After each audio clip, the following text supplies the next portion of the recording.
Good afternoon, everyone. Welcome to this work session for the Raleigh City Council. We're going to start today with a presentation by Mary Vig and Allison Bradshaw from our Finance and Budget Group on the American Rescue Plan Act, Fiscal Recovery Funds, our next phase. Thank you. Good afternoon, Mayor and members of Council. I am Mary Vig with Budget Management Services, here to present today about the next phase of our American Rescue Plan. You'll also hear me refer to it as ARPA. Whether that is correct or not, I'm not sure, but as a way to shorten that name, you'll hear me say that several times today, so bear with me. I do want to talk about where we are, where we've come from, and what our intentions are moving forward associated with the funding associated with ARPA. Just as a reminder, do I have the power to move? It's not clicking.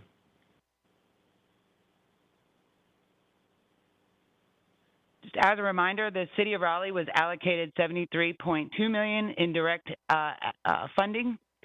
Back in June, we presented to you a phased approach in terms of how we would allocate those resources.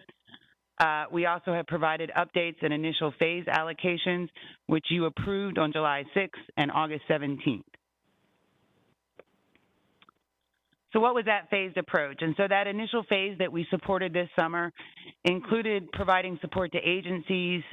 Specifically, in our case, it was through the Human Relations Commission grant process, where we allocated resources there. Supports for small business and specifically hospitality, looking at downtown revitalization, and then beginning to identify revenue loss and eligible uses of that funding. As we move forward, we're into phase 2, which is the next months of work. We begin to identify, review, and prioritize operational and capital needs. We also are looking to prioritize those funding gaps in our community and think about how we move forward. So the initial phase included 4 buckets that we spoke about.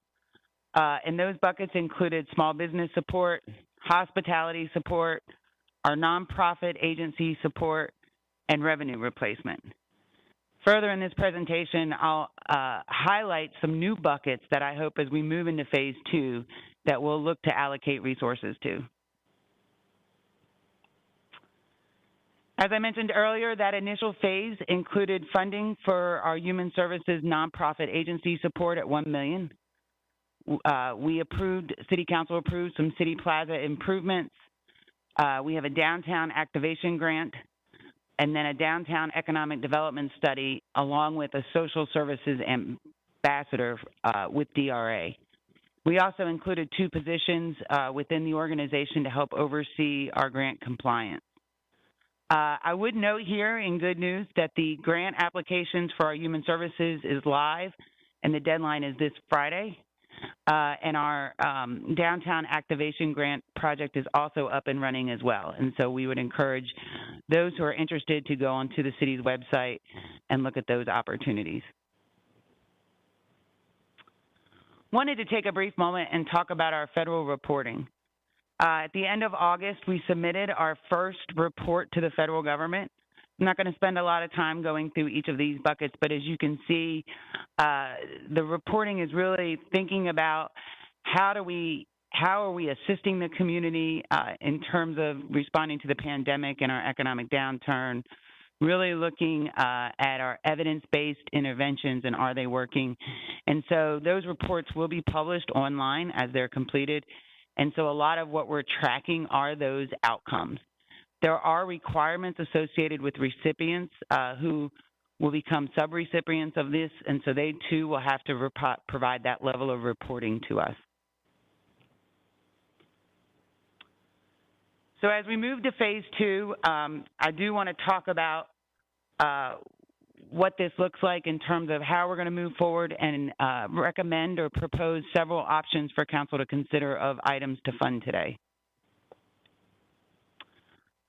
So as I've mentioned in a previous presentation, we've conducted meetings with departments across the organization and with various staff at all levels. We've identified 180 ideas, and you can see on the screen in a variety of themes. We've also continued to meet with our partners over in Wake County to discuss partnerships, and we continue to meet with community organizations. Based on looking at these themes as we've collected, and now actually we need to update this slide, it is more than 200 ideas, because we've also engaged with City Council and received your ideas and input as well.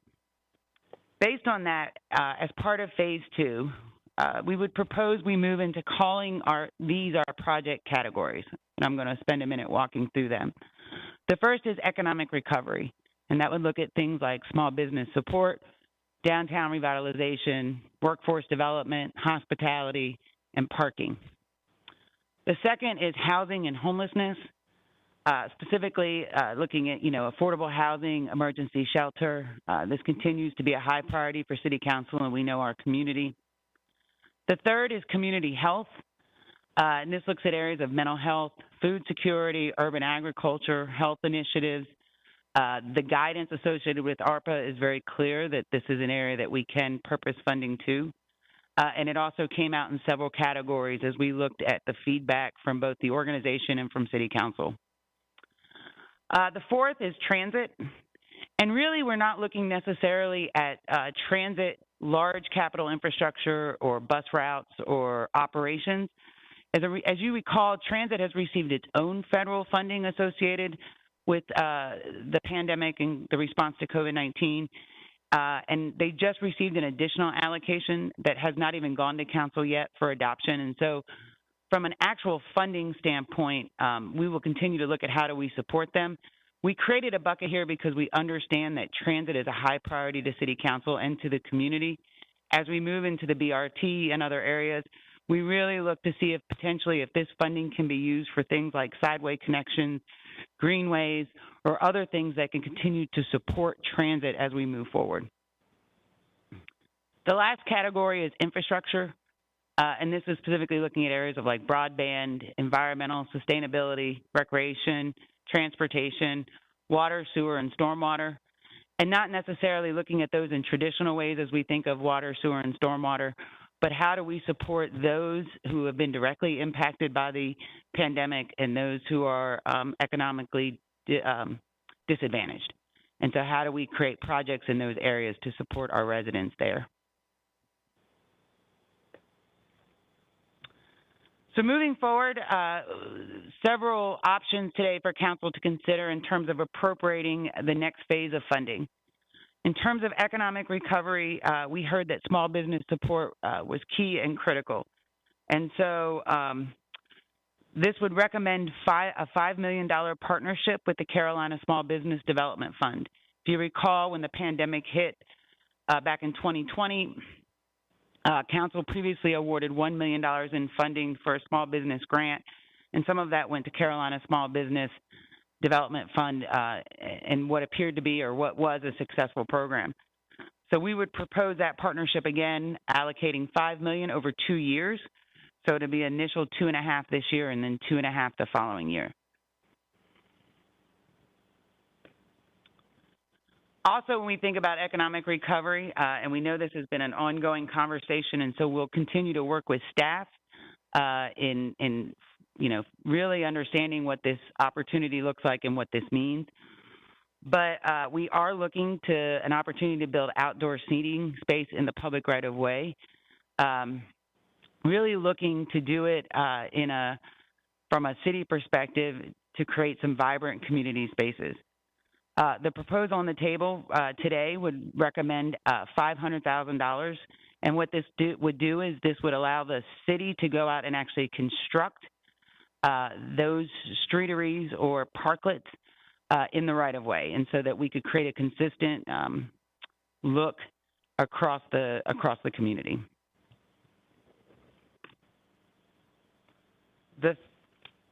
The next item, the third item, is associated with housing and homelessness.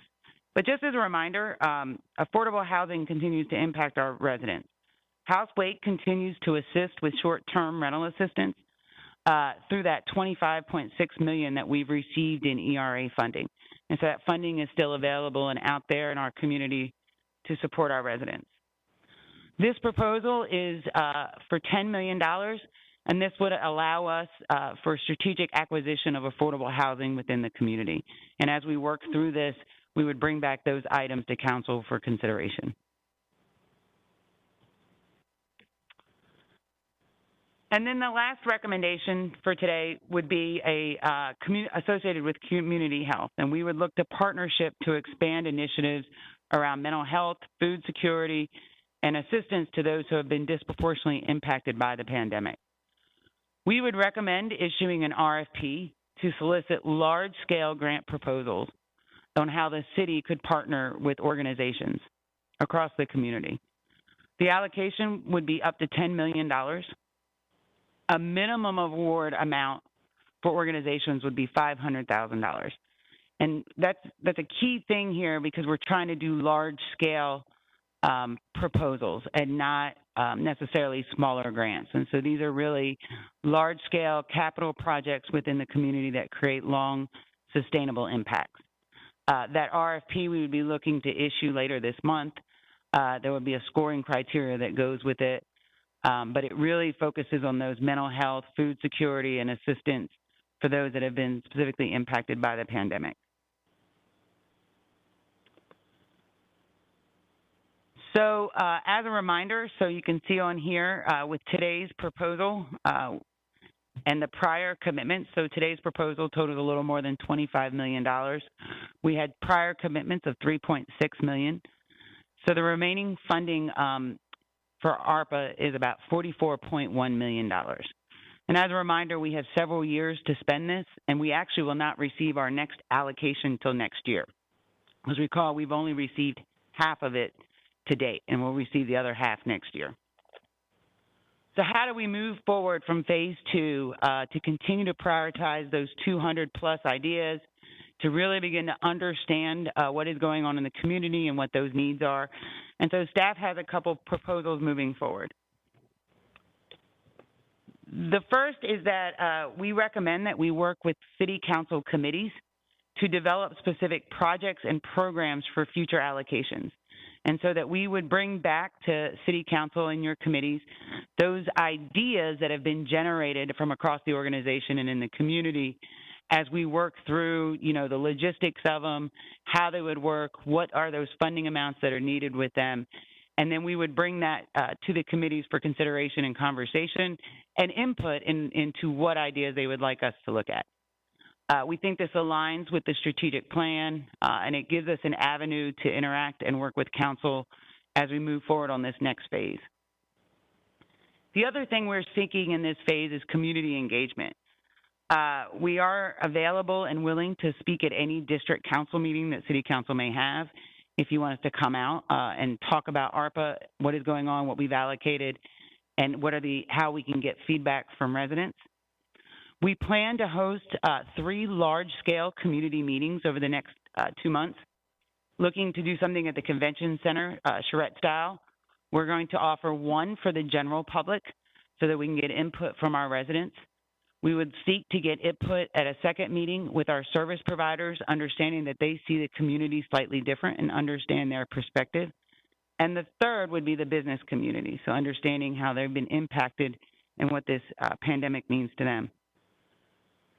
The last 2 items are more of an interactive website items. The first is we are looking to create a digital simulation to gather feedback. We have this great tool in the organization called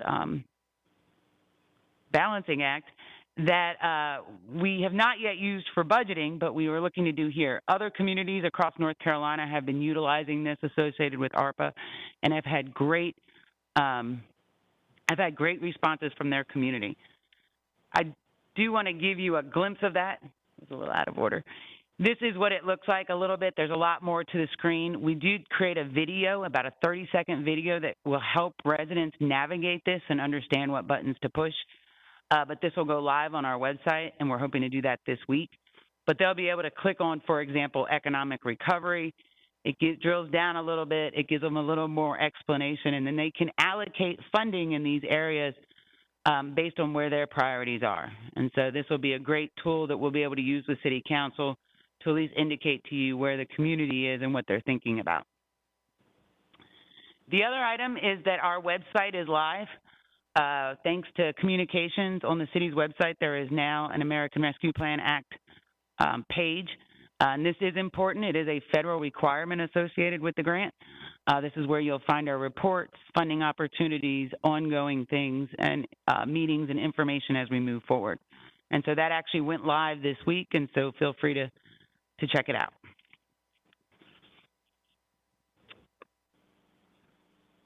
So what are the next steps? And so several other things I didn't mention today, or the other thing I didn't mention today is the Infrastructure Investment Act, that is still out there, and we are continuing to monitor that. I think that as we work with council committees and continue to work on prioritizing ARPA projects, that is one area that we'll continue to monitor to see how it overlaps and how we can utilize that funding to do some of these things that are important to the organization and the community. Depending on if council approves, we would propose to bring back budget amendments to appropriate that phase 2 funding at your next city council meeting on September 21st. And as I mentioned, once we get that funding in alignment, we would look to release our community health RFP this month.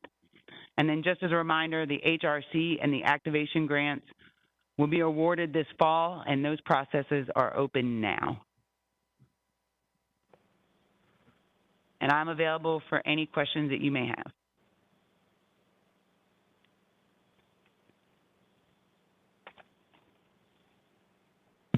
Hey, does anybody have any questions of Mary?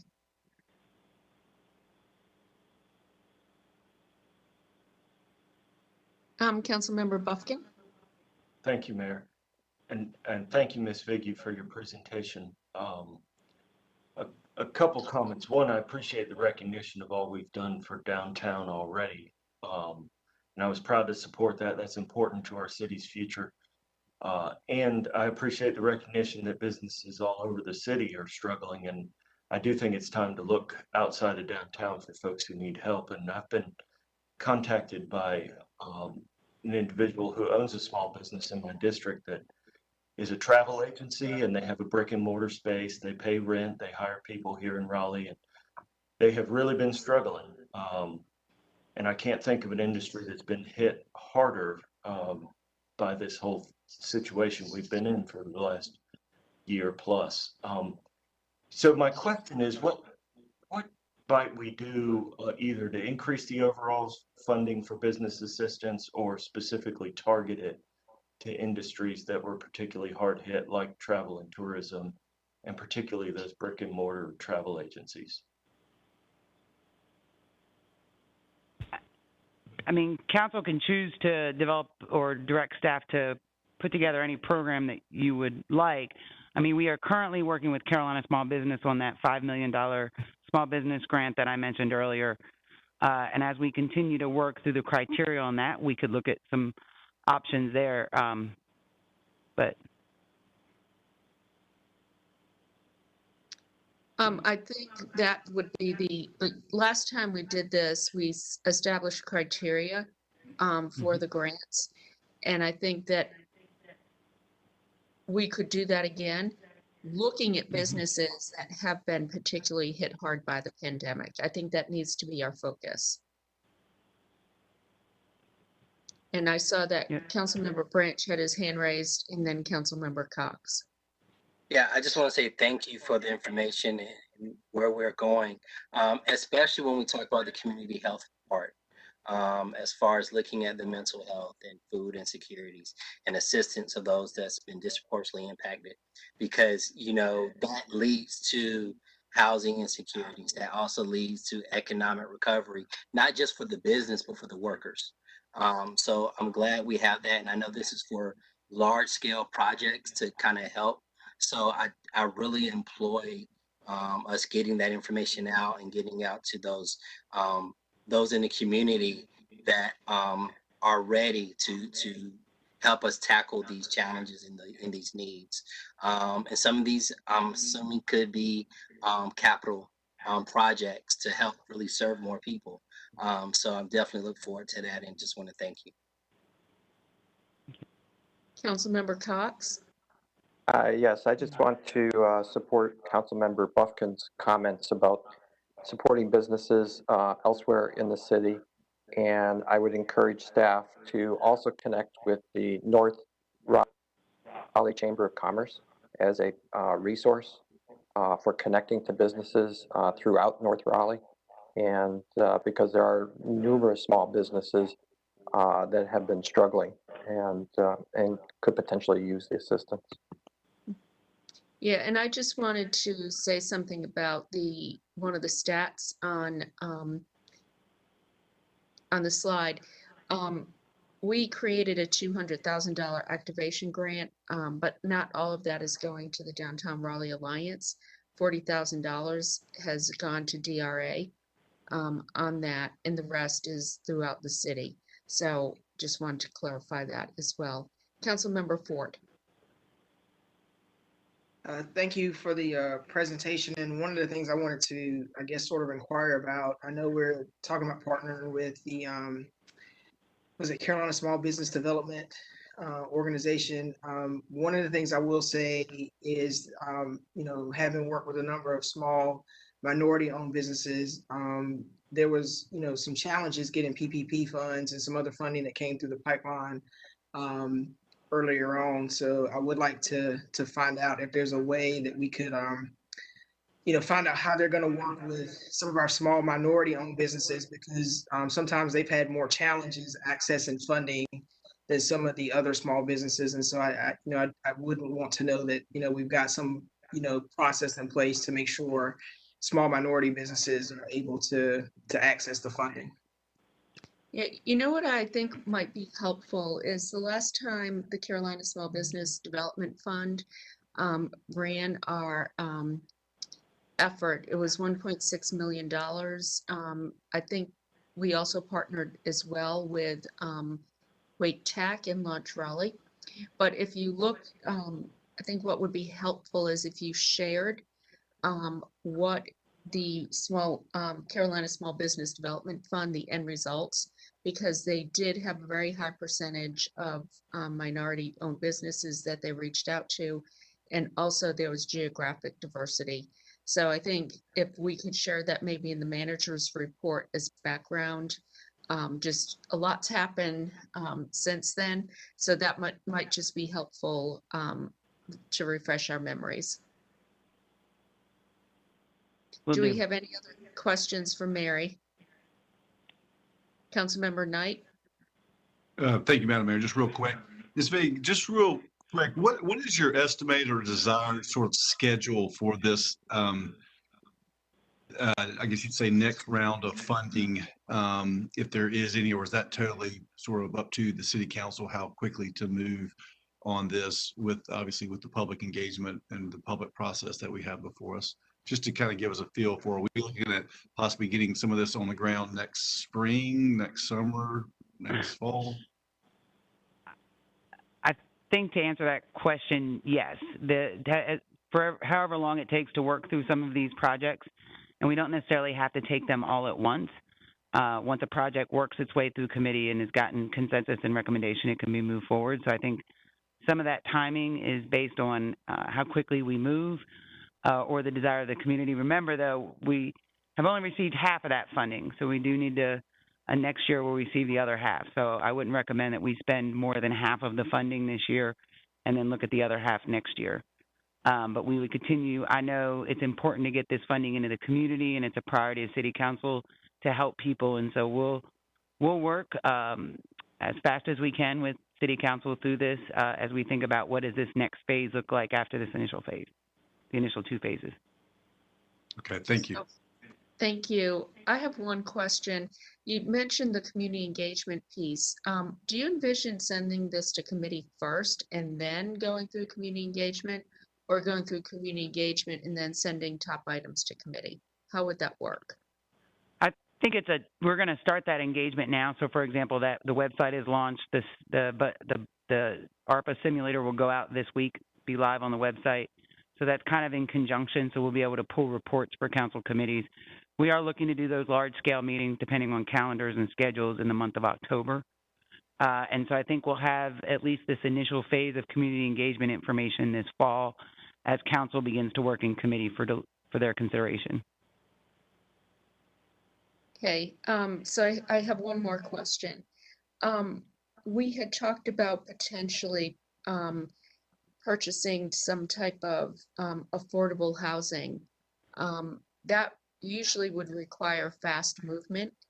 Are we prepared to, like, that if we have to go through a committee process and then a district meeting process, or community engagement process, we could end up losing an opportunity. How would we handle that type of situation? I mean, there's a host of ways that we could do it in terms of if that opportunity came up, there could be some conversations or things done outside of committee that could be brought forward. If advancing purchasing of property is something what council is choosing to do in terms of affordable housing, you could set up a bank of funding ahead of time based on how staff would design that program so that that funding was already available and staff could utilize it when they became available. So there's a couple different options, I think, out there for that. I think the city manager was going to say something. Is that correct, Marshall? Yes, so I was going to add that, we have a potential project in the queue, but for other projects to help with the remainder of those funds in that bucket, we could bring projects forward and maybe they would not even go to committee. They may be that we would have to act really quickly depending upon if we're buying it from a person or buying it as part of an assemblage that we already own adjacent property to. So we're flexible when it comes to how we will put some affordable housing packages together. Okay, Councilmember Melton, then Stewart, then Buffkin. I may be misunderstanding the presentation, but it was my understanding that the community engagement process and working with committees would be for future allocations of funding. I want to make sure that the recommendations made today and the budget amendments that will come to council at our next meeting are approved and for immediate funding. Like, we need to get these RFPs out for the community health initiatives now. We need to get the money out for the affordable housing now. And obviously we need to start the contract with Carolina Small Business that then we can tweak the terms of it now. And we've only allocated, if we approve everything today, not even half, I don't think, of the money we've received. So I would hope that we have a robust community engagement process to identify future needs and future funding. But everything that was presented today, I think, is an immediate, urgent need. And as soon as it's approved, it needs to go out and happen. Particularly the housing and the community health initiatives. And I don't want that to get bogged down in committees and meetings. No, you are absolutely correct, Councilmember Melton. That is the approach. Next Tuesday, with an affirmative vote, we will start the process for the $25 million that's already in the queue. Okay.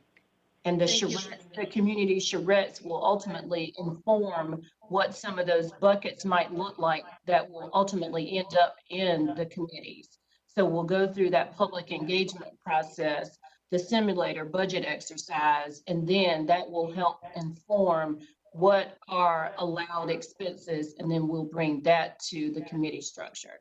But for right now, the affordable housing obviously will be moving on a fast track, as will a lot of the other community health components that are included in this phase 2.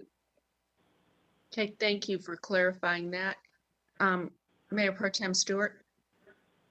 I'm good. I was just going to say something very similar to Councilmember Melton, so I'll just second his comment. Okay. Councilmember Buffkin. Well, same. I was going to express a similar view that, we need to move quickly. And I'm not sure our committees are set up to move as quickly as we need to. But with that clarification, thank you, City Manager. Look forward to seeing what we bring back next week. Okay, thank you. Any additional questions? Okay, I want to thank Mary and Allison and the team for their diligent work on this. It has not been easy, especially, when you're working with the federal government, you don't have as much information as you need. I think that you've done a really great job in helping to move this forward, working with other departments. So thank you very much and appreciate it. Okay, next we have Glenwood South Hospitality District Enforcement Activities Update.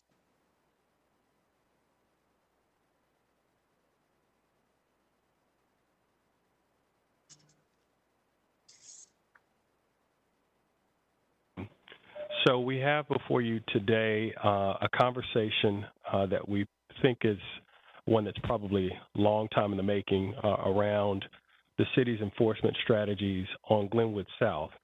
And for those that are not familiar, that may be watching, not familiar with Glenwood South, it is considered to be the area that's bounded to the north by Peace Street, to the south by Hillsborough Street, and to the far eastern end by Harrington Streets, on the far western end by Boylan Avenue.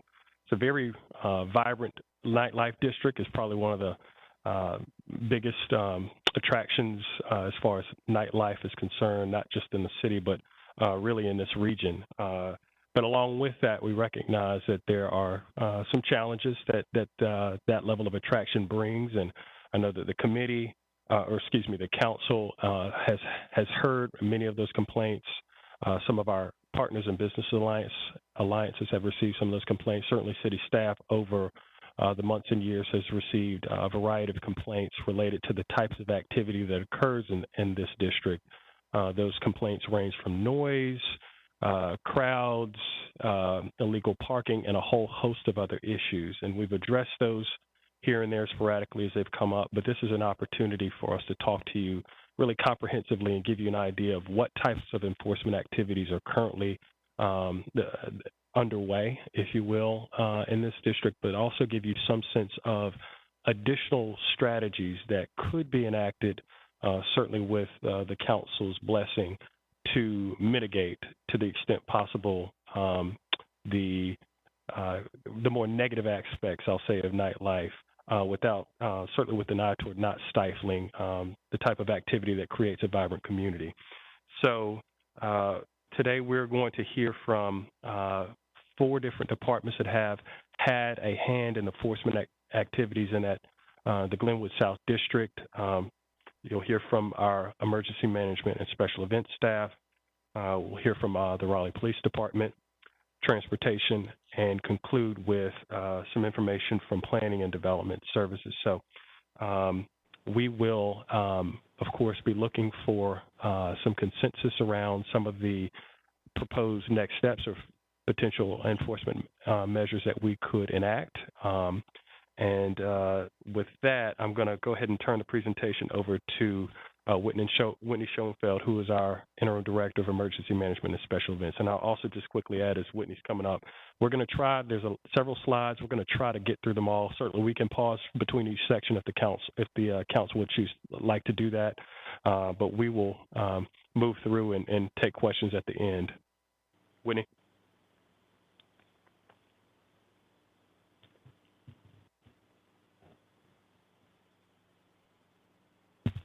Good afternoon again, Mayor and members of Council. Once again, I'm Whitney Schoenfeld with the Office of Emergency Management and Special Events. So to start off for what our role is in hospitality and nightlife, just want to give a brief background of our office. So we actually took over responsibilities related to hospitality and nightlife in April of 2020, which just so happened to coincide with the middle of a pandemic.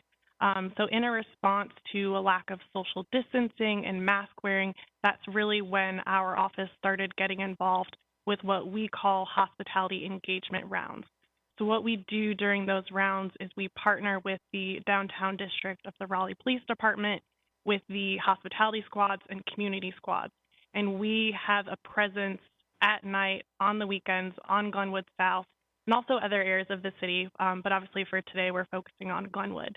And what we have been doing throughout the pandemic is encouraging people to social distance, to wear a mask by way of decals and A-frame signage that was deployed, as well as education and building relationships with our business owners as well as our residents. So we're talking to many businesses, but we're also talking to many residents about the different concerns related to nightlife. And our goal is really to try to balance the needs of all stakeholders. Again, as Evan mentioned, we really want that vibrant and lively community, but we also want to be mindful of the neighbors and residents who are right adjacent to that robust nightlife. So since June 2020, when we first began our hospitality engagement rounds, we've had 579 business engagements on 88 different rounds. And 68 of those rounds have included Glenwood South. So again, sometimes we may be in other parts of the city or other parts of downtown, but we are frequently along Glenwood South, and the businesses know to expect us pretty frequently. So some other things that our office is working on, we continue to benchmark and work with other cities to figure out how they handle issues related to amplified sound, because it's certainly not something that we just see here in Raleigh. Currently, the amplified entertainment permitting process does not live within our office, but again, we are the boots on the ground at night, on the weekends, even during the week. So we continue to work with our fellow departments, finance, planning and development, Office of the Fire Marshal, who all are directly involved with the amplified sound permitting process. And what we're trying to do is encourage the correct behavior from our businesses, and also making sure that they know what the code or what those requirements are, because a lot of times they may not know. And we're also trying to make sure that they're in compliance before a business would even begin operating and before those noise concerns might become an issue. Along with our benchmarking, we've also talked with staff in New York City who have a program called MEND, which stands for Mediating Establishment in Neighborhood Disputes. So we are looking to add a new team member to our mighty team of 2 to 3 that directly handle hospitality and nightlife. So that new team member, we're really going to task them with helping address amplified entertainment moving forward. I did want to bring this up because this is something that frequently gets raised to multiple city staff members, is the opportunity to address sidewalk congestion along Glenwood South. So I know RPD and others are going to talk about sound, but we did just want to talk about congestion here quickly. The request has been to do a closure of Glenwood South, and especially along the 600 block. Our preference with talking with our public safety partners and transportation is not to do a road closure, but what we would like to do is do a sidewalk extension, kind of similar to the proposed streetery model that we've added, or at least brought forward before. So this would not be a space for people to congregate. We don't want to create additional issues with crowds gathering where they may not be dispersing. We really just are looking to expand the width of the sidewalks along Glenwood. We actually hosted a late night tour earlier this summer where we invited staff from the city manager's office, transportation, RPD, fire, and we were all out there traversing the sidewalks just like the normal people who are visiting in our nightlife atmosphere. So we all recognize that there is concerns there, and we are working to address those. And with that, I will pass it off to Captain Wood with the Raleigh Police Department.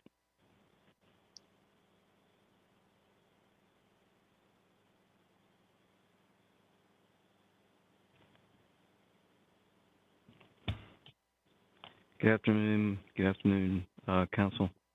I am Jonathan Wood. I am the captain of the Downtown District, and today we're going to go over a couple of areas that we want to discuss to concentrate on: noise from businesses, crowds, vehicular traffic, aggressive behavior of patrons, and the establishment or potential establishment of a full-time hospitality squad.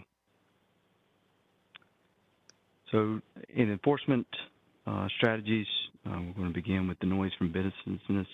We've had 94 noise complaints between June and August 31st.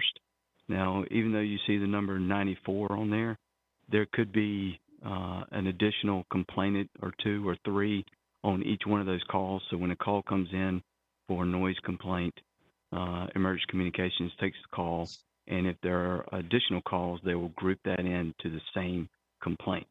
So we have responded to 94 of those, even though the number could be higher in individual complaints.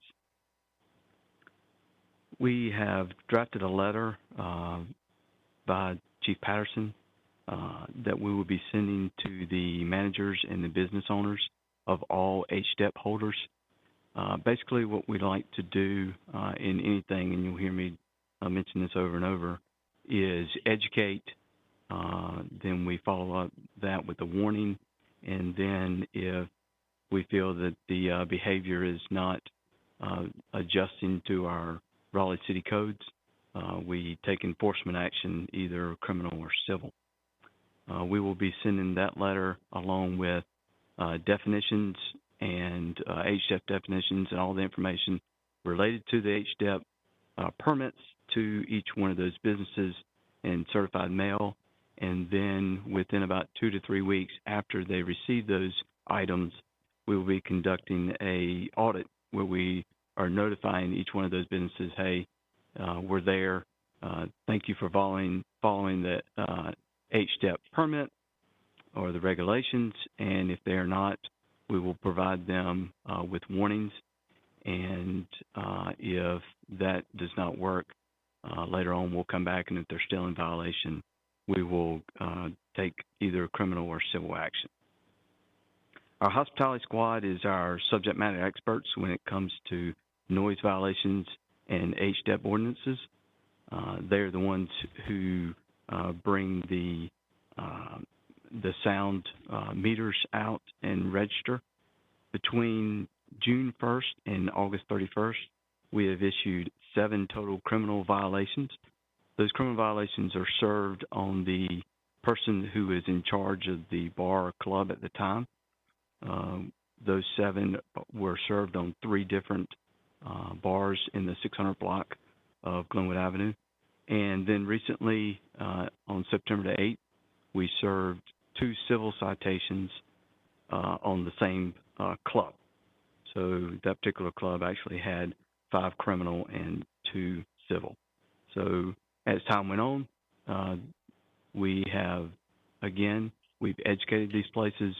We have warned them numerous times after receiving complaints, and then we took either criminal or civil action. And again, if the behavior continues, then we'll repeat that process.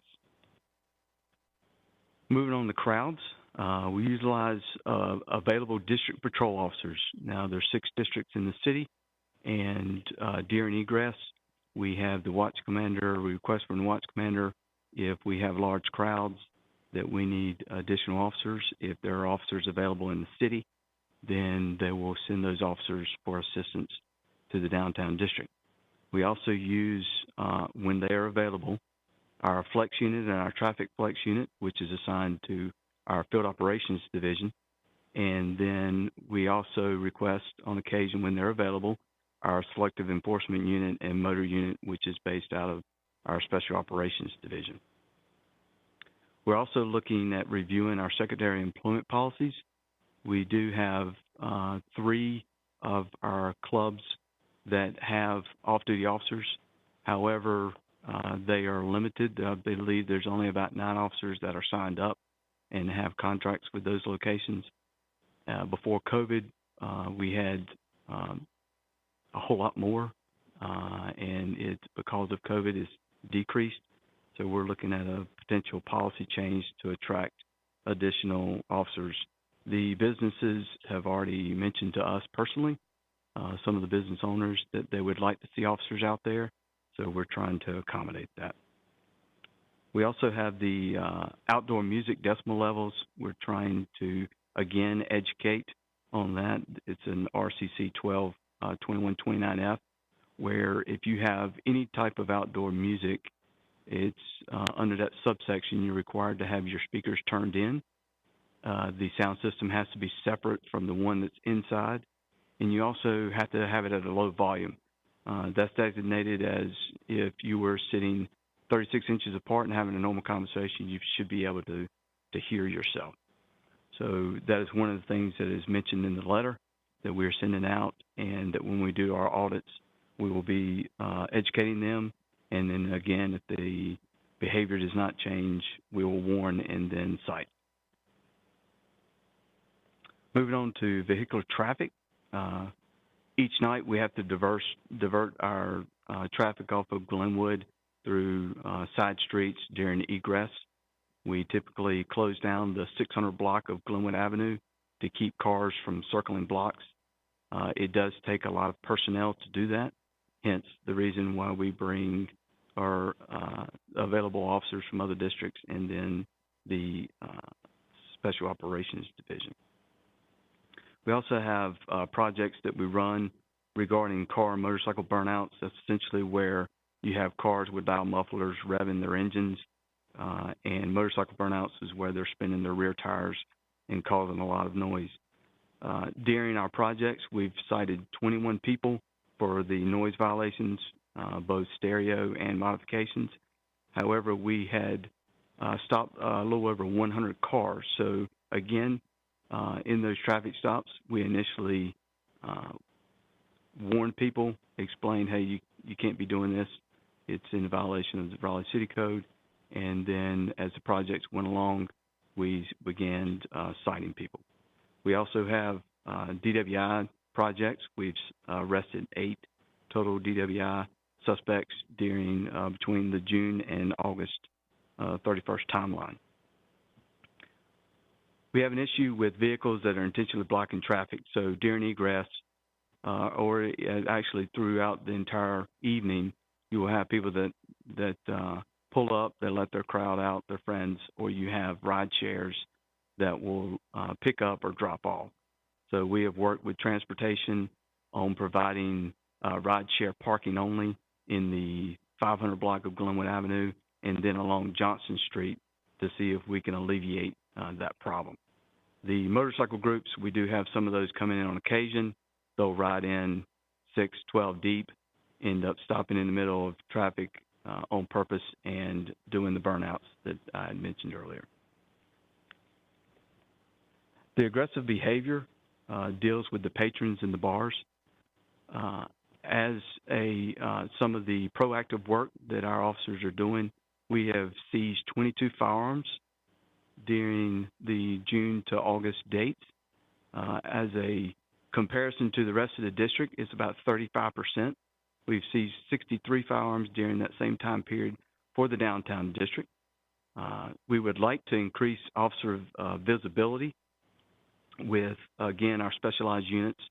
If we can gain more additional officers through off-duty, and of course, the available officers who are working that would be pulled from other districts. We're also we have a partnership with the North Carolina ALE agents. We're looking at starting a project. One of our biggest issues when it comes to assaults, as you can see on our table to the right, there's 56 during our time period, and basically almost all of those involve either a suspect or a victim who was extremely intoxicated. So what we'd like to do is pair up with ALE and look at excessive consumption, people that are being served in some of our businesses when they should be cut off, and also underage drinking. If you also look at our stats, we've had 13 aggravated assaults, one of which involved a shooting. Subject was shot in August, and currently we have solved that case and there are warrants pending. Along with the damage to property that comes with the assaults, typically when you have people fighting, they damage cars or windows or chairs, tables, whatever they end up running into. On the left table, you'll see our criminal charges that we have conducted during the 3-month period. As you can see, alcohol violations 10. Our traffic violations are 141. I mentioned earlier that 21 of those involved the noise violation.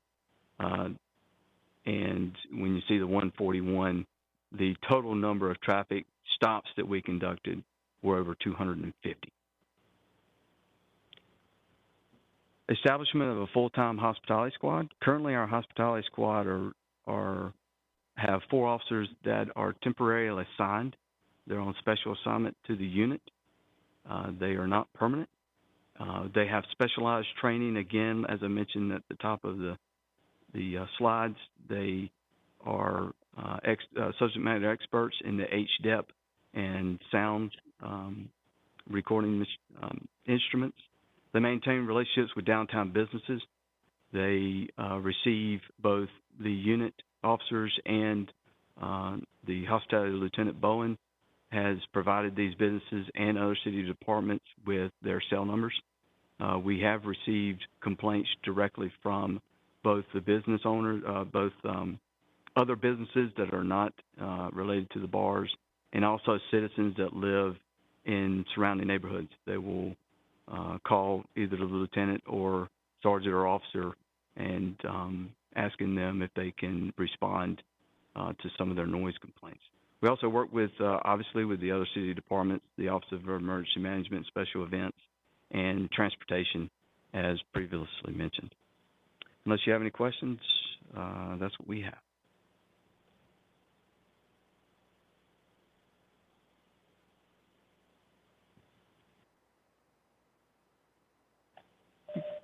Good afternoon, Council. Matthew Courier, Parking Manager, Transportation. So we have 3 areas of focus that we're going to work through. Those are neighborhood and corridor parking enforcement, curb space regulation changes, and then finally intersection and pedestrian safety. Within our neighborhood and corridor parking enforcement, currently on our staff, we only have 6 parking ambassadors. 4 of those are on day shift, 2 of those are on night shift, and we currently have 4 vacancies. We do have 2 pending hires. It has been a struggle for us to get those 2 outstanding folks hired, but we do expect them to come in the month of October.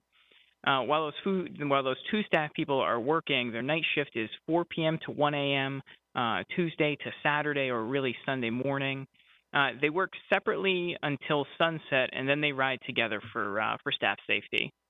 They're primarily focused on the residential permit zones, or RPZs, and safety issues. So they're mainly going to bounce around between Glenwood South and the residential permit zones to both the north and west of Glenwood South. They're then going to head around the North Person Street Business District, think the Scott Crawford restaurants, P Street, Pay Street, and then finally they're going to focus around the core downtown and then maybe over to Hillsborough Street.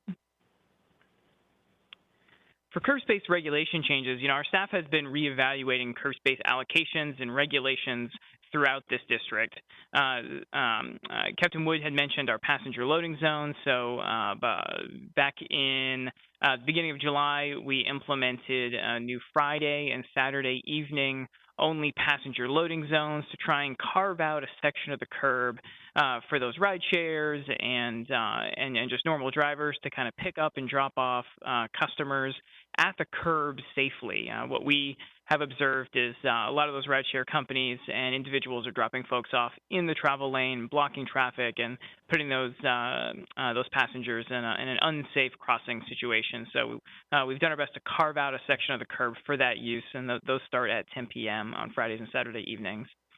We've also been mapping our regulatory no parking zones for alternative use. So what those are regulatory areas on our curb that have to be no park. So think 15 feet on either side of a hydrant, or 25 feet, before an intersection, or 12 feet from a crosswalk. These are all regulatory and ordinance no parking zones that where it's not appropriate to park a car, but we can park other non-visually obstructing things like scooters or bike parking. So we're working really aggressively in transportation to map out and get a scooter parking program going on Glenwood South. Finally, there's a cleanup item coming in October from our division for various parking adjustments throughout the corridor. We're adding another ADA space. We're cleaning up some old no parking zones that shouldn't be no parking anymore based on some changes to the corridor. So look for that coming in October. That's going to clean up some of these older regulations that are out there and provide some additional space on the curb. Finally, our intersection and pedestrian safety. So transportation staff added a new traffic and pedestrian signal at Johnson Street and Glenwood Avenue. We removed the peak time parking restriction along the 500 and 600 blocks of Glenwood South. That was an older regulation that took out the parking lane between 7 a.m. and 9 a.m. coming south along Glenwood South, and then between 4 p.m. and 6 p.m. going north on Glenwood South in the evening all days. We think removing that creates a more consistent and slower environment, making it safer for pedestrians. Finally, there is an evaluation going on right now for new crosswalks and a multi-way stop at Johnson and West Street. Onto our enforcement outcomes. So we ran reports from June 1st through August 31st for parking enforcement activity throughout the Glenwood South area. So between in that 90-day period, parking staff wrote 1,642 citations in the Glenwood South area. I'll note that less than 10% of those cited, or the folks cited, were cited twice. So a lot of unique individual citations, and not a lot of folks who are repeat offenders. Of that 1,642 citations, 431 of them were written in the residential permit zone north of Glenwood South. That is Hinsdale, Devereaux, and North Boylan Avenue. And 302 of those 431 citations were written between 11 p.m. and 3 a.m. As a reminder, our parking citation fees, it's $20 for kind of non-safety related violations. So think expired meters or staying too long in a parking space. That's $20. And then our safety related citations are $30. So that's parking in front of a hydrant, parking in no parking zone, or parking without a permit in a residential permit zone. What we have here is a heat map or a ticket density map within the area. So to orient, you have Glenwood South kind of running right up through the center right. That the top half of that page is really that residential permit zone that we're talking about, Hinsdale, Devereaux, and North Boylan. And then to the south, you'll see the southern section of North Boylan Avenue, Johnson Street, and then Glenwood South. What you can see here, obviously, as the density increases, the more citations are written in a specific area, you'll see that color turn from green to yellow to orange to red. So policy opportunities for us. So we really split this into two key areas. So the first area for us is behavior change. So how can we get folks to change the types of behaviors that they're doing? And then second is around enforcement. How can we really encourage them not to do some of the stuff we don't want them to do? So first on behavior change is we believe if council would like, we could do an off-street parking wayfinding project along this corridor. Staff back in late 2019 did a similar project along the Hillsborough Street corridor. What that project consists of is installing off-street parking wayfinding signage, similar to what you see on the screen here, blue signs, pointing folks to specific off-street parking locations. What we know is if we go back to the heat map, you can see that the densest amount of citations that are written are really just north of P Street. And if you'll see, the densest area is Devereaux Street, which is really the first right-hand turn you take after you leave Glenwood South. What we believe folks are doing is they're searching for parking around Glenwood South. They're getting to P Street. They're continuing north, and then they're taking the first option they have, either their first left onto Hinsdale or their first right onto Devereaux, and they're parking irregardless of the residential permit zone signs. So what we would hope is that by adding some of this signage, pointing folks, once they get to P Street, to take a right onto P Street and then a right onto West Street into the Smoky Hollow project that has new off-street, parking supply available to it, or along the corridor going south to north or north to south to any of the off-street lots that are located along the corridor. The second behavior change policy that we could do is we could modify our residential permit zone time to start at 10 p.m. instead of 11 p.m. So currently, the residential permit only parking starts at 11 p.m. in that residential permit zone just north of Glenwood South. With the resident support, we could certainly bring that back to 10 p.m., hoping that when folks are parking, it's typically occurring near that 10 p.m. time period, and we're trying to get them to see that they can't park there when they get there rather than maybe an hour after they get there. The second group here, enforcement, are again ways that we can really try and encourage people not to do some of the behavior we don't want them to do. So what we could do is we could increase enforcement staff to dedicate to the area. As you remember, we only have 2 staff at the moment that are on in the evenings. And again, once it gets dark, they're riding together. So they're really doing their best to cover as much as they can, but they're bouncing between, multiple areas around downtown, far to the east and far to the west. that would have us, more staff in the area, more visible, and hopefully there to deter folks from making a poor decision. Second, we could increase the parking citation fees in targeted areas to deter behavior.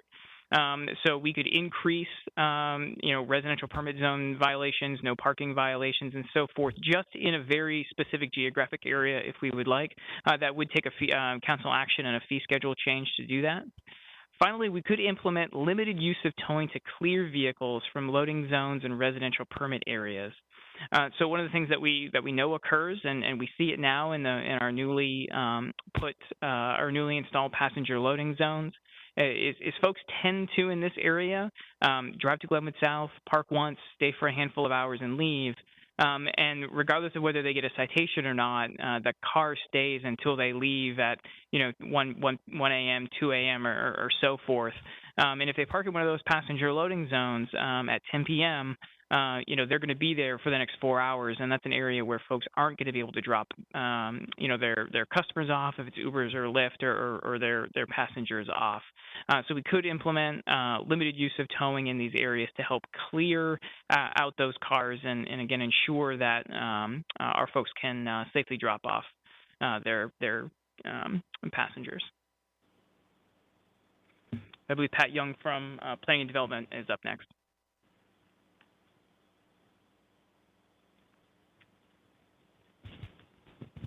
Thank you, Matthew. Good afternoon, Council. Pat Young with Planning and Development. Here to report on a couple areas of focus that have been brought to our attention in Planning and Development Department over the last several months. The first pertains to complaints and concerns raised by Broughton High School and from neighbors about the location of hookah and vape retail and restaurant businesses on Peace Street in the Glenwood corridor. The second pertains to neighborhood concerns about hours of operation for these same businesses. And the third pertains to signage promoting vape products. So I'll quickly go over a status of each of those today. We did, upon receiving the complaints, we did do a full investigation to ensure that there were proper zoning authorizations in place for all the referenced businesses. And what we established was that each of these was characterized either as an eating establishment, restaurant, or retail sales establishment. Currently, there are no regulations on the sale of vape products in the UDO. We're working with the Attorney's Office to determine the scope of our authority to regulate those products within different districts. But there are no currently zoning conditions that would preclude the business activities that are going on in that location.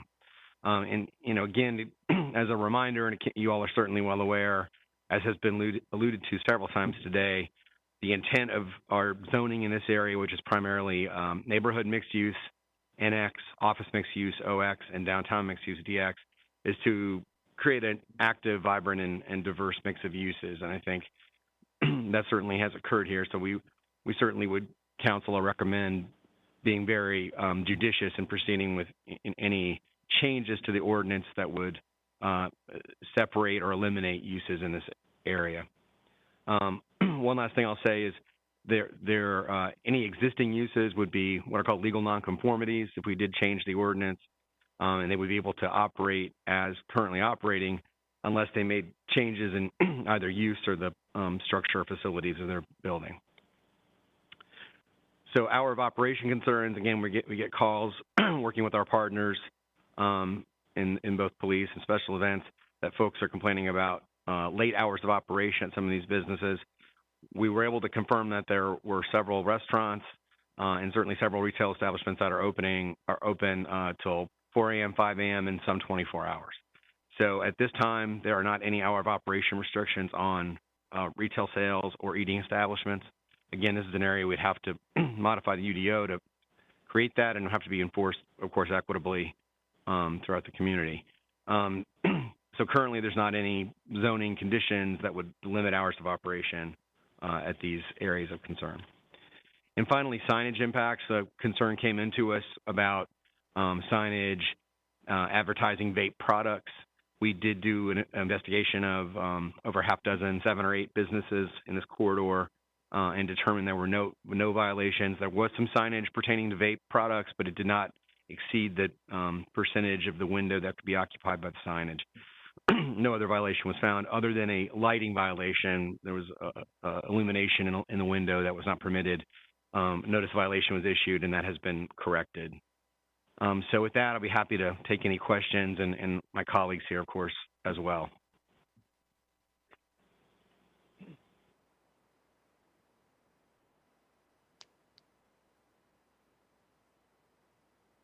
Okay, if we could get the presentation down. Thank you.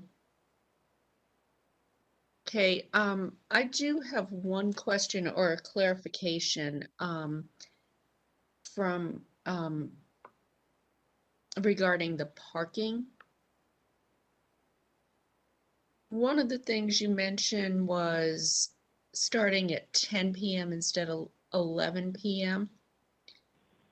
What kind of change does that involve? So that's a change that we'd want to work with the neighbors on. It would take a traffic schedule change and council approval to do that. We would also have to swap out signage, to show folks again that permit zone starts at 10 p.m. And it would the longest we can go is 8 hours. So instead of going 11 p.m. to 7 a.m., the change would be from 10 p.m. to 6 a.m. But we would just take a traffic schedule change, and again, staff would want to get the community involved in that conversation and make sure that they're on the same page. Okay, so this hasn't been discussed with the community then? I'm sorry, can you say that again? This hasn't been discussed with the community at this point?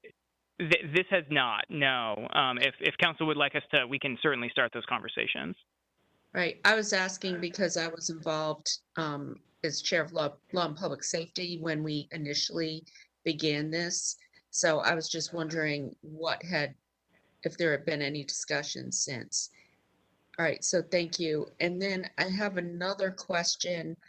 There was mention of MELD. At one point, we had a collaborative that involved residents and businesses where it was very much an exchange where people actually talked to one another. Whatever happened with that collaborative approach, which is what I take you're trying to achieve with MELD?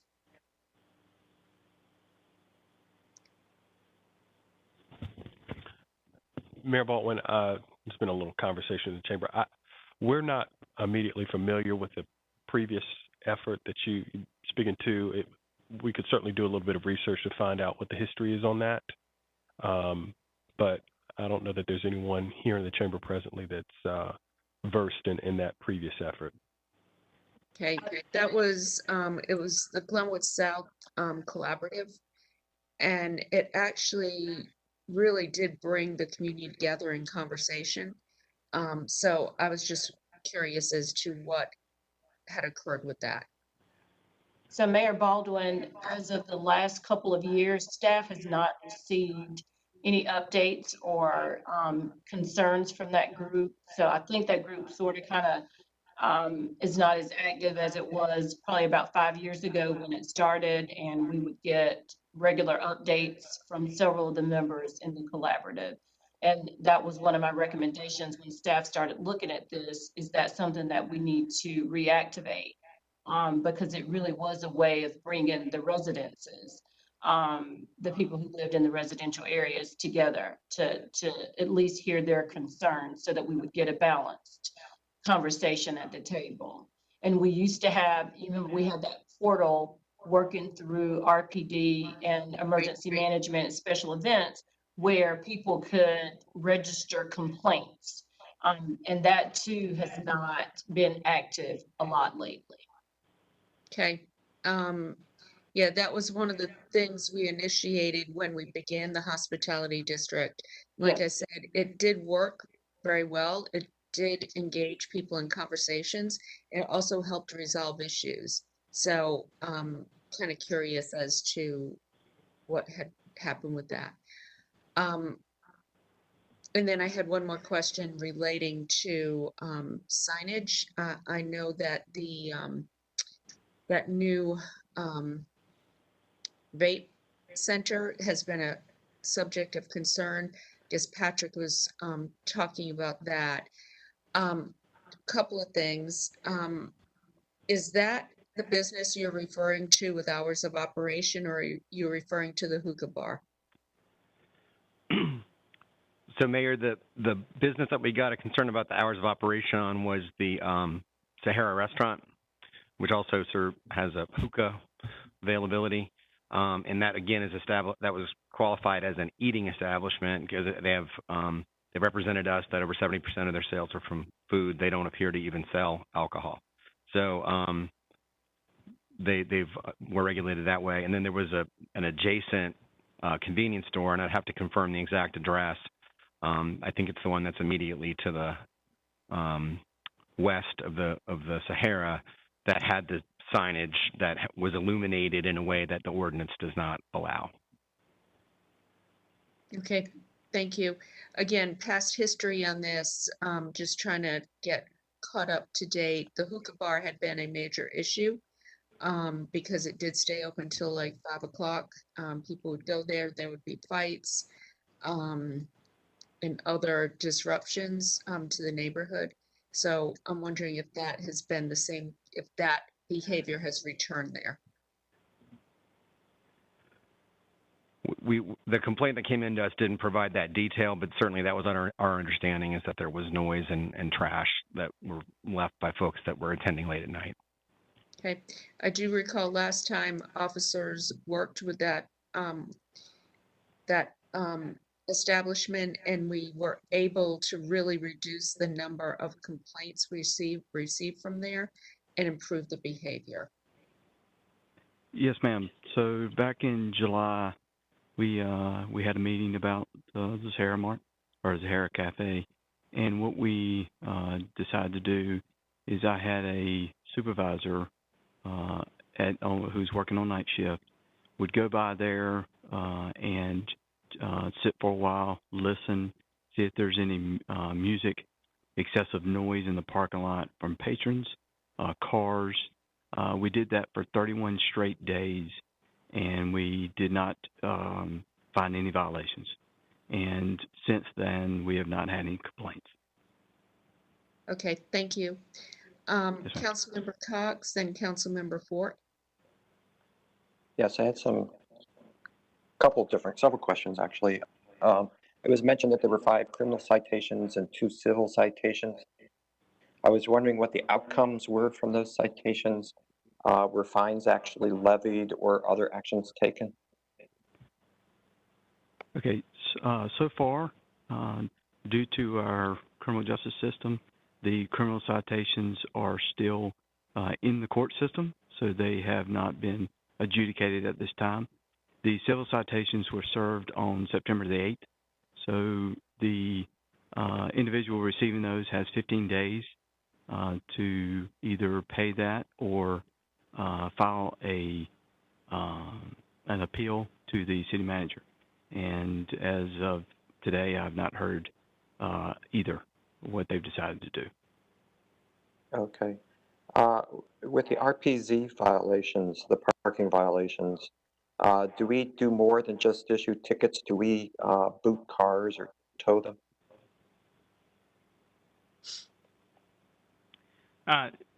So it depends. So our ordinances are very clear about the use of booting and towing. So in order to be boot eligible, folks need to have more than 3 outstanding citations for longer than 90 days, and then need to be in violation for their 4th violation or more to be booted. Outside of that, our ordinances don't allow us to do anything there. And then towing is generally restricted within the ordinances to very rare use.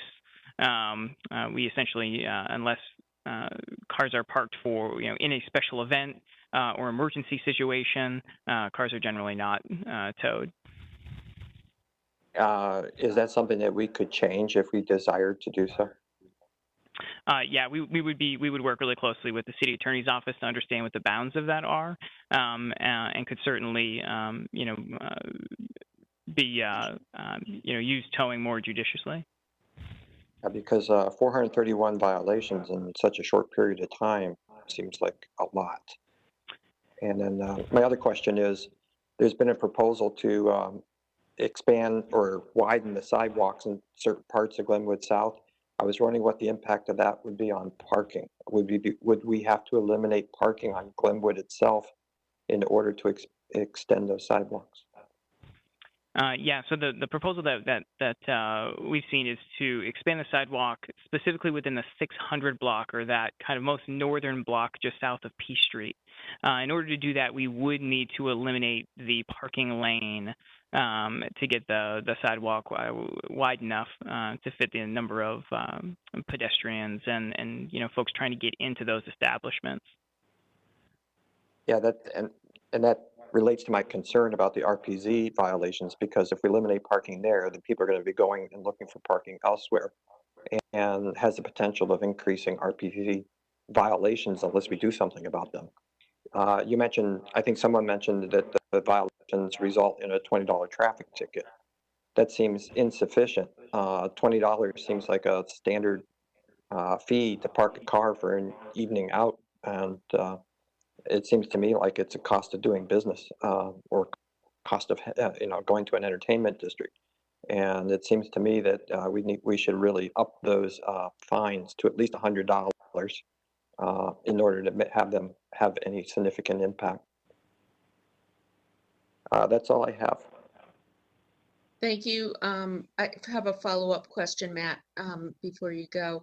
One of the things you mentioned was potentially parking wayfinding. So helping people find parking in decks outside of neighborhoods. How would that be handled? Sure. So, typically, probably the best model is what we did with the Hillsborough Street Community Service Corporation. We partner with them to really identify all of those kind of private off-street lots. As council may be aware, the city of Raleigh does not own any parking outside of the on-street parking in the general Glenwood South corridor. But there has been a lot of new off-street parking supply added on the southern side, to the east of that corridor. So what we would do is we work closely with the DRA, the Glenwood Neighborhood Collaborative, to identify all those locations, to identify the specifics of those and the consistent availability of them. And then at each of those intersections, we would install some signage with indications of when that parking could be available. For example, we have some parking lots along that corridor and along Hillsborough Street that are only available after 5 p.m. And we could indicate that on those signs. So what we would be trying to do is direct people on those side streets over to the Smoky Hollow project, over to 501 Hillsborough Street, which has a parking deck, and then once they get to the north end of that corridor, again, we'd want to drive them east on P Street and then south on West Street, back down towards those off-street parking locations. Okay, thank you. That's helpful. Councilmember Fort. Thank you, staff, for the presentation and everything you put together. This is in my district, and I am being overrun by constituents who are completely frustrated about the problems on Thursday, Friday, and Saturday nights. What I've been told here recently is that Glenwood South has become a tourist attraction. So a lot of the folks who are being cited and a lot of the folks who are having encounters with law enforcement and other folks are not people from Raleigh. They're folks from, surrounding communities as far as Greenville, Chapel Hill, Durham, other areas who are coming to hang out in Glenwood South. And for the folks who live around that area, yes, they appreciate the vibrancy. They want to see the businesses do well. But by 2 o'clock, folks, when the businesses are supposed to be closing and bars are supposed to be emptying, they don't want folks, walking into their neighborhoods and, passing out on their lawns, peeing in their yards, parking and, blocking up their streets and, creating all kinds of ruckus until 2, 3, 4, sometimes 5, 6 o'clock in the morning. And so we've got to take a more aggressive approach for our residents who live around that area. And to be quite honest, even some of the restaurant owners and the bar owners. I had a conversation with someone from the collaborative who indicated the bar owners and some other folks are frustrated because, you know, they've got to pay their staff to babysit folks who are hanging out in their bars when they're ready to, you know, close down and send these people home. So I do appreciate the work that the staff has done, but we've really got to look at how do we, you know, take a more aggressive approach and not have people hanging out, you know, to, you know, 3, 4, 5 o'clock in the morning simply because they can, but they're creating a nuisance for the people who live in that area. And more importantly, they're becoming an attractive nuisance for people who don't even live in Raleigh. Councilmember Melton. There was a comment in the staff presentation that I thought was really important about all of these discussions, these issues are about balance. And the intent of setting up this district was to create an active, vibrant, and diverse area in the city. And so I want to make sure that we're being very careful to address these very real concerns about safety and nuisances, while also making sure that we do not, I guess, quell the attractive aspects of Glenwood South. I mean, we are spending a lot of time in council, in my committee, Economic Development Innovation, talking about having a vibrant downtown, investing money, expanding our sidewalks, bringing back downtown, getting people back out. And then today we're having a discussion about how to handle some of the unintended negative consequences of that other work. And so there is a very fine line. And I can remember when there were issues on Fayetteville Street, and now the opposite has happened, and there's really nobody on Fayetteville Street. And we're having entire discussions about doing economic development studies over there and trying to bring people back. So I think we have to be very careful and walk that line in a way that we are not running people away from an area that I think brings a lot of business into the city. I think that people who come from out of town visit. You know, cities have tourist attractions. It's good to have a tourist attraction in our downtown.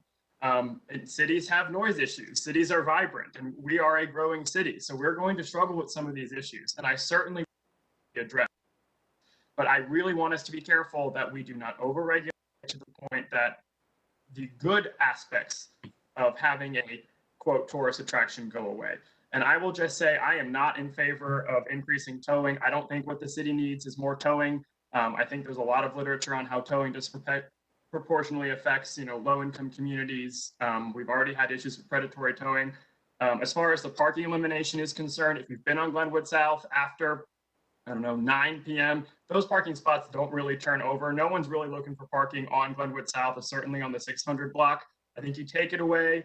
There are a ton of off-street parking decks that have been built over there, several of them. There are hundreds of spots. And so I think the education component will be very important. Expanding the sidewalks, I think, is going to be very important. I personally think it's a missed opportunity not to close down a couple of blocks of Glenwood and allow folks into the streets where it's easier to manage and, you know, it's safer, no cars crossing and more room. But I'm willing to give this a try with just expanding the sidewalks. But I definitely want to make sure that we are focusing on balance. Thank you. Next was Councilor Knight.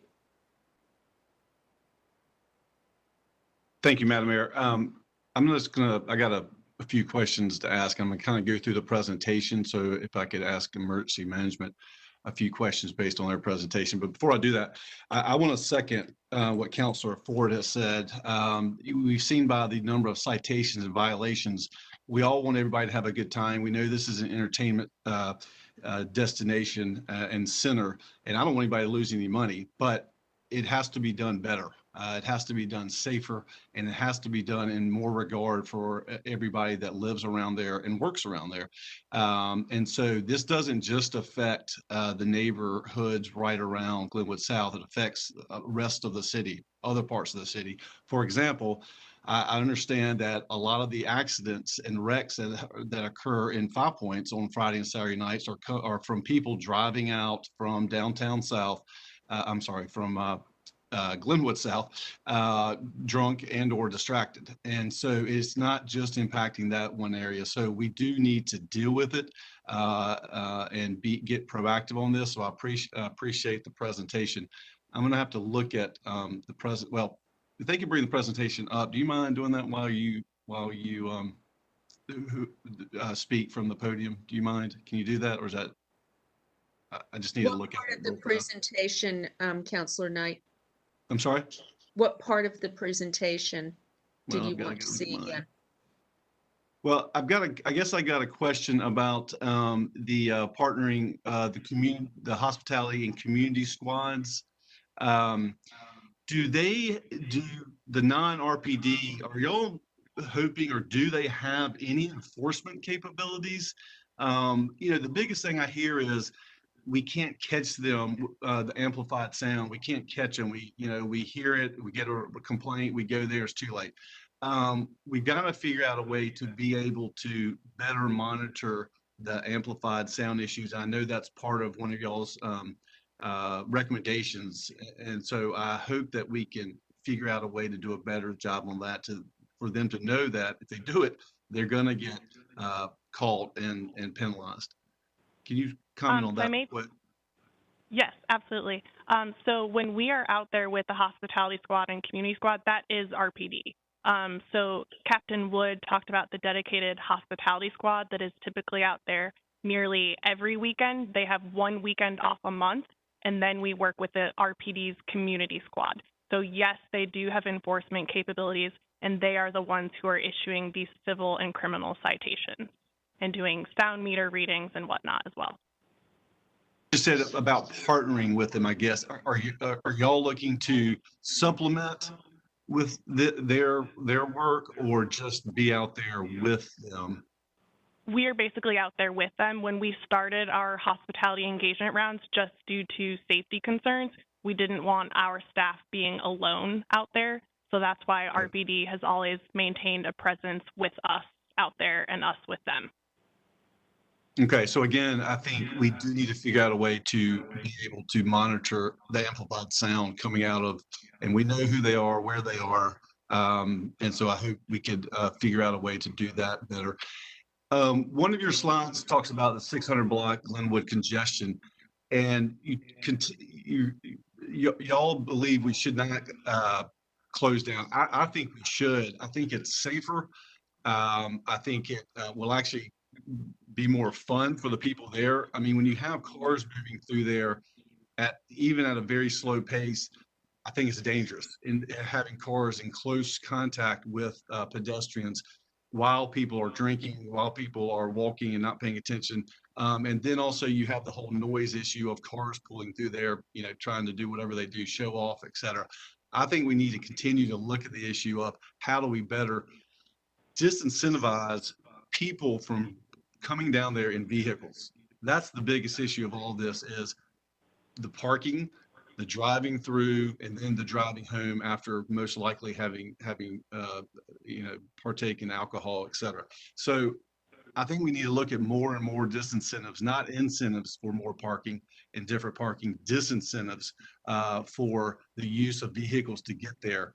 There are a lot of ways, and part of this is, looking at transit. Is there more we can do certain times of the night to bring, to increase transit into that area? Obviously, they have taxis and Ubers and those type of things that everybody should be using. So I think that's a important component of this, is trying to figure out a way to disincentivize people from driving to that area.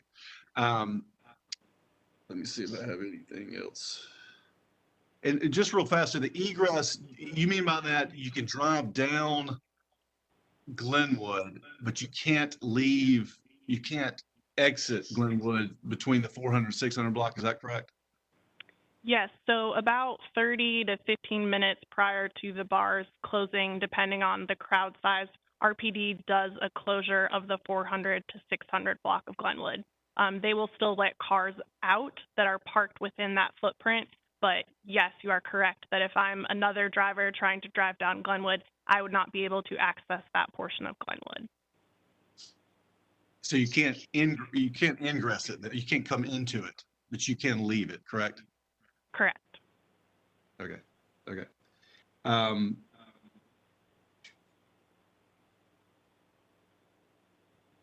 Thank you. I appreciate y'all working with us. I think that is all I can think of at the moment, but I do think we've got to increase enforcement, increase monitoring, and so people can have a good time in a legal manner and disincentivize the bad behavior, which a lot of it I think comes from driving to and from this area. Thank you.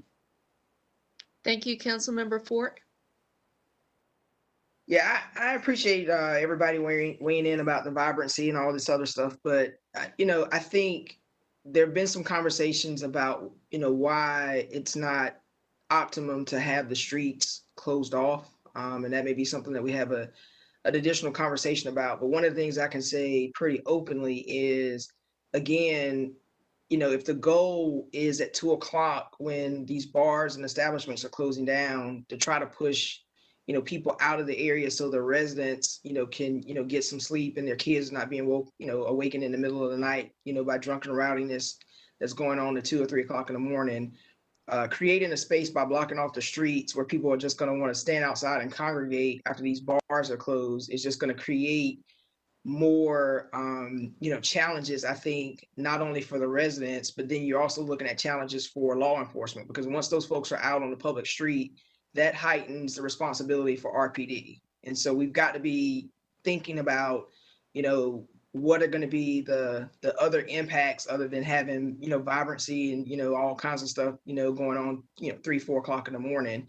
RPD is talking about taking weapons off folks, stopping folks for drugs, all that kind of stuff. And I just don't know that closing off the street and just creating more of a party atmosphere is what the message that we want to send to law enforcement, but also to the residents in that area. I think folks are going to be absolutely furious if we create an environment that causes people to linger much longer and not tamp this down and sort of send people home after the bars and stuff have closed, which is what I'm constantly hearing from my residents and constituents in District D. Okay, I like seeing your cat up there, Councilmember Melton. Very cute. So just a couple of things that I'm hearing that perhaps there's some consensus on some things and some not on others, but a couple of things I'm hearing, because I want to provide staff with some feedback where there is consensus. I think we all agree that there needs to be a greater police presence. For a while in downtown South, we lacked a police presence. And, a lot of that had to do with COVID. But now people are coming back. I think that having a greater police presence there is very important. The second issue I've heard from a number of people, business owners, is they want to hire off-duty officers. And they were having difficulty doing that because the rate of pay is limited. And I know that we are looking at that, but I would really urge staff to treat this more with a sense of urgency, because I think, what's happening is they're hiring private security. Private security does not have the same impact as a uniformed officer. And so I think we need to treat that with more importance. Addressing parking in neighborhoods. If somebody is parking and coming back to their cars at 4 a.m., yes, that's a problem, because they're not supposed to be there without a permit anyhow.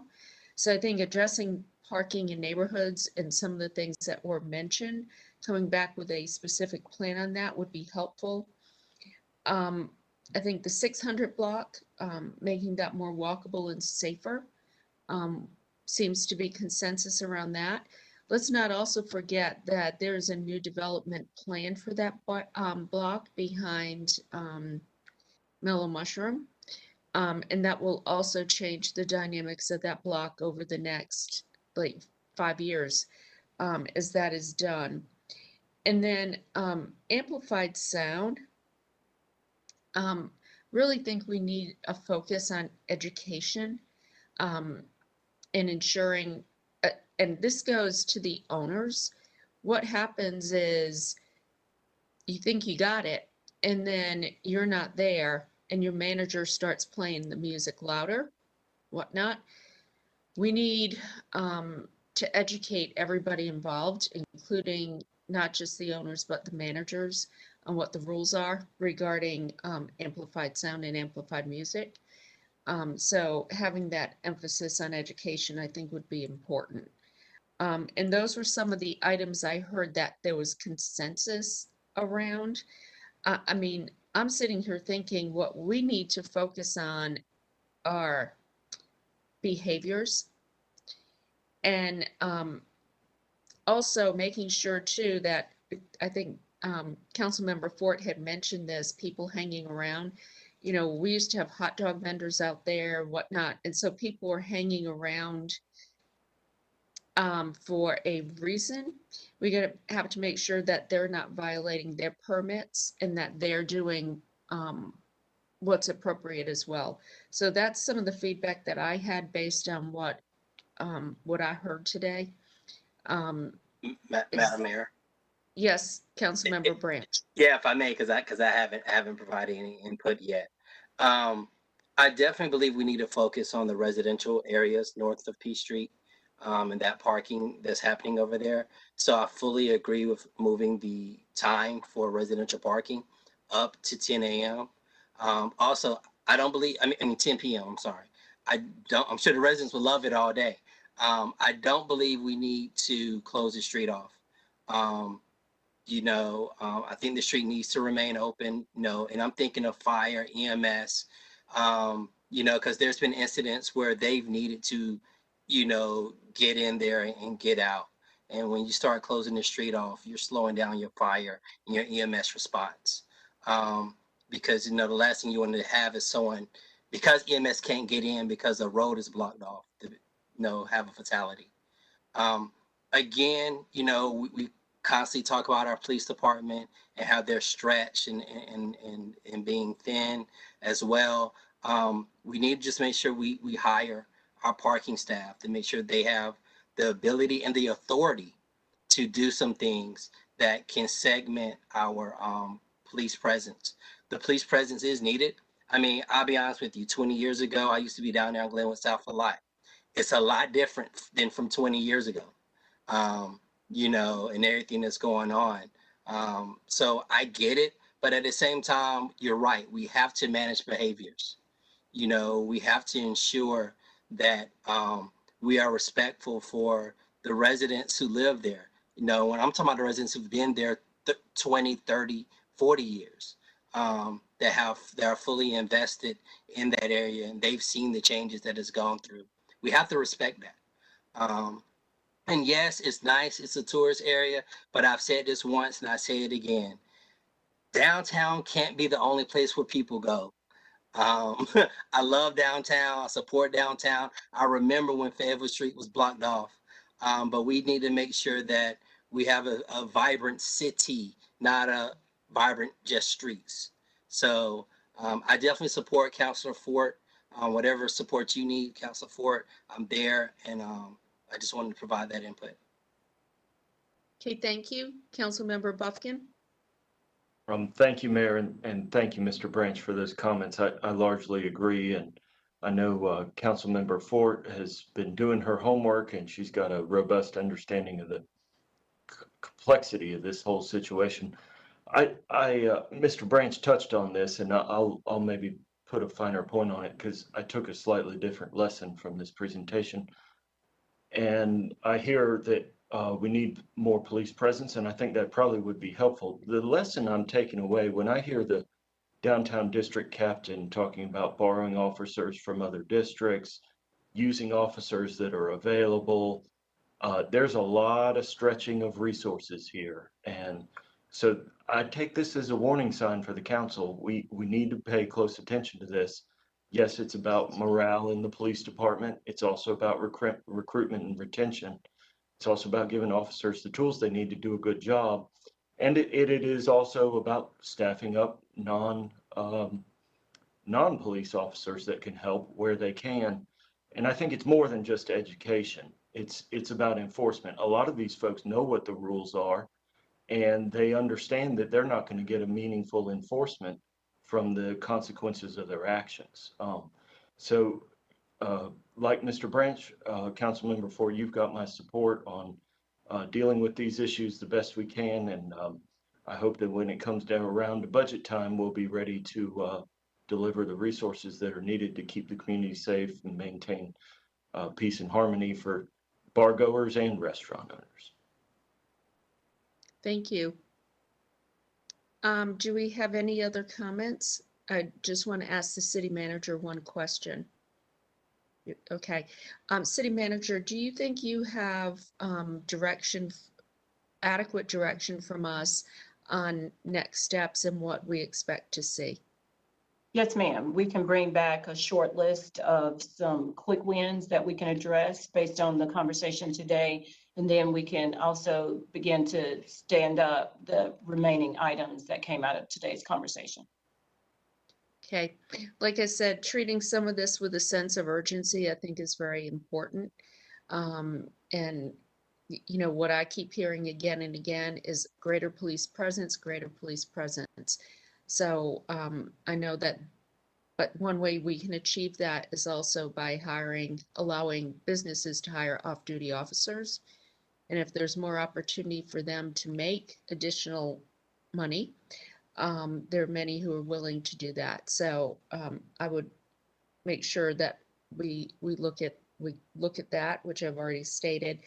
But let's continue to work on this, and I am also working, as I told you, with Bill King to get a meeting together with the collaborative, and Councilor Fort. I will be in touch with you on potential dates. Okay. Do we have any other business today? Okay. With that, I'm going to thank staff for all their work on two very important issues in our community. I know a lot of time and effort has been put into this. I appreciate the presentations, and we'll look forward to continuing our work and our conversations. So thank you very much. I'm now adjourning this meeting. Everybody have a good night.